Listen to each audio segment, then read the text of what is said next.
35वां बाब। बैतेल में खुदा याकूब को बरकत देता है। और खुदा ने याकूब से कहा कि उठ, बैतेल को जा और वहीं रह, और वहां खुदा के लिए जो तुझे उस वक्त दिखाई दिया जब तू अपने भाई इसौ के पास से भागा जा रहा था, एक मज़बा बना। तब याकूब ने अपने घराने और अपने सब साथियों से कहा कि बेगाने देवताओं को जो तुम्हारे दरमियान है दूर करो, और तहारत करके अपने कपड़े बदल डालो, और आओ हम रवाना हों और बैतेल को जाएं। वहां मैं खुदा के लिए, जिसने मेरी तंगी के दिन मेरी दुआ कबूल की और जिस राह में मैं चला मेरे साथ रहा, मज़बा बनाऊंगा। तब उन्होंने सब बेगाने देवताओं को जो उनके पास थे और मुंदरों को जो उनके कानों में थे याकूब को दे दिया, और याकूब ने उनको उस बलूत के दरख्त के नीचे जो सिकम के नजदीक था दबा दिया। और उन्होंने कूच किया, और उनके आसपास के शहरों पर ऐसा बड़ा खौफ छाया हुआ था कि उन्होंने याकूब के बेटों का पीछा न किया।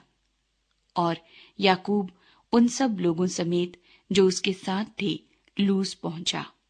बैतेल यही है और मुल्क कैनान में है। और उसने वहां मज़बा बनाया और उस मकाम का नाम बैतेल रखा, क्योंकि जब वो अपने भाई के पास से भागा जा रहा था तो खुदा वहीं उस पर जाहिर हुआ था।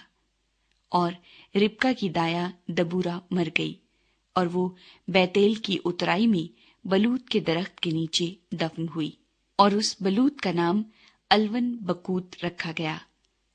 और याकूब के फदान आराम से आने के बाद खुदा उसे फिर दिखाई दिया और उसे बरकत बख्शी। और खुदा ने उसे कहा कि तेरा नाम याकूब है, तेरा नाम आगे को याकूब न कहलाएगा, बल्कि तेरा नाम इस्राएल होगा।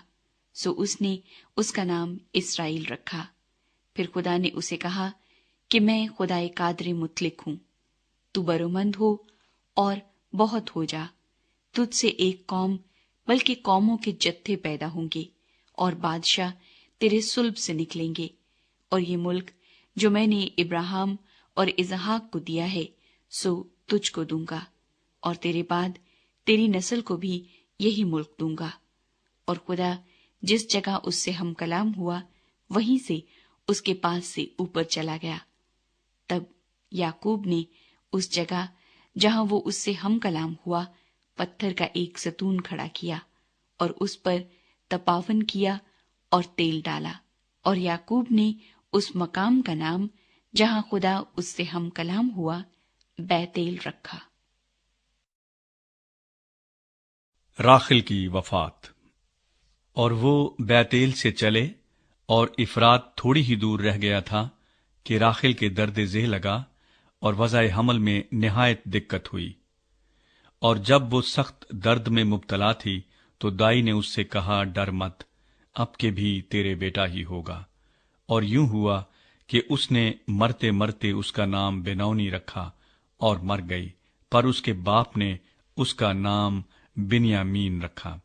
और राखिल मर गई और इफरात यानी बैतलहम के रास्ते में दफन हुई, और याकूब ने उसकी कब्र पर एक सतून खड़ा कर दिया।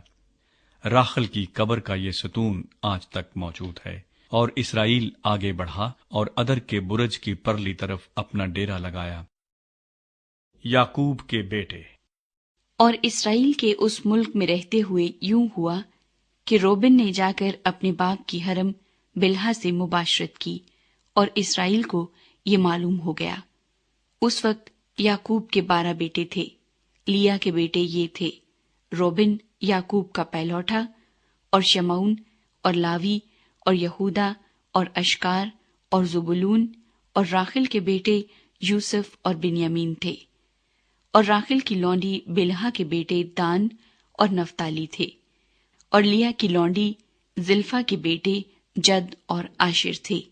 ये सब याकूब के बेटे हैं जो फिदान आराम में पैदा हुए। इजहाक की वफात।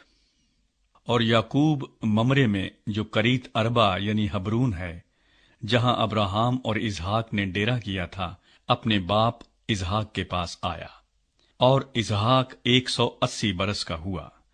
تب اسحاق نے دم چھوڑ دیا اور وفات پائی، اور بوڑھا اور پوری عمر کا ہو کر اپنے لوگوں میں جا ملا، اور اس کے بیٹوں ایساؤ اور یعقوب نے اسے دفن کیا۔